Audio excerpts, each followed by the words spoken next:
Good morning, I am Andrew Whaley. I invite you to hear these words from the book of Joshua today. When the entire nation had finished crossing over the Jordan, the Lord said to Joshua, "Select 12 men from the people, one from each tribe, and command them, 'Take 12 stones from here out in the middle of the Jordan, from the place where your priests' feet stood. Carry them over with you and lay them down in the place where you camp tonight.' Then Joshua summoned the 12 men from the Israelites whom he had appointed, one from each tribe. Joshua said to them, 'Pass on before the ark of the Lord your God into the middle of the Jordan, and each of you take up a stone in his shoulder, one for each of the tribes of the Israelites, so that this might be a sign among you. When your children ask in time to come, 'What do these stones mean to you?'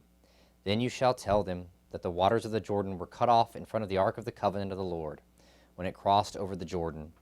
The waters of the Jordan were cut off. So these stones shall be to the Israelites a memorial forever." You know folks who go and take a brick from the old home place after it's torn down? Or the person who gets the chair from the old stadium before it's leveled to the ground? I've actually got at my home an envelope of dirt from Turner Field of the Atlanta Braves that my cousin got from the final game that was played there. Other folks take a rock from a special hiking trip, or a shell that they found on a special beach trip. We have these totems, these markers that help us to remember important moments of our life. Did you hear the story in Joshua? We're at this moment 40 years in the making. Joshua's finally leading the people of Israel into the promised land, across the Jordan River. This has been what they have been longing for an entire generation, and at last the day has come. And it's a rather elaborate memorial. 12 stones carried on the shoulder. They must have been fairly large, and stacked there along the river. A memorial, not for these people even to remember, because they lived it, but for those who come later, to ask, what do these 12 stones lined up mean?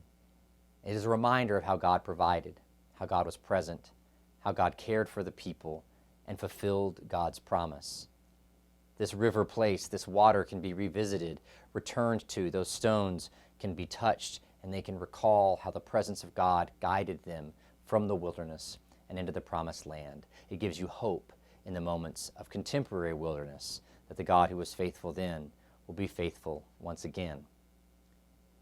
We need those faith markers. We need those faith memorials, ways that remind us of where we've been, who we have been shaped by, where God has been faithful in the past, so that we might know where God will be in the future. I have a few of those in my office here at the church. One of them is this picture behind me. It's a picture of a pew from the first church that I served in Tennessee. The light comes through the clear pane window and shines upon the pew cushion there. I see it when I sit at my desk. It's a reminder of who God was for us in that congregation, and what my calling is as a preacher, to speak a word to those who gather in the pews on Sunday morning. Another marker is right here by my door. This is my baptism certificate. It's the last thing I see as I leave my office on Sunday mornings to teach or to lead worship. A reminder of God's promise, not in the Jordan River, but still with water, that my life has been claimed by one who loves me beyond measure. So I have these markers, these totems, just a couple in my office. I'd encourage you to find ways to commemorate, to memorialize, to honor those spaces and moments in your life where you have seen God's faithfulness, and that you can go back to them, and you can tell your children and your descendants to go back to those objects, those totems, to know that God, who has been faithful before, will be faithful again.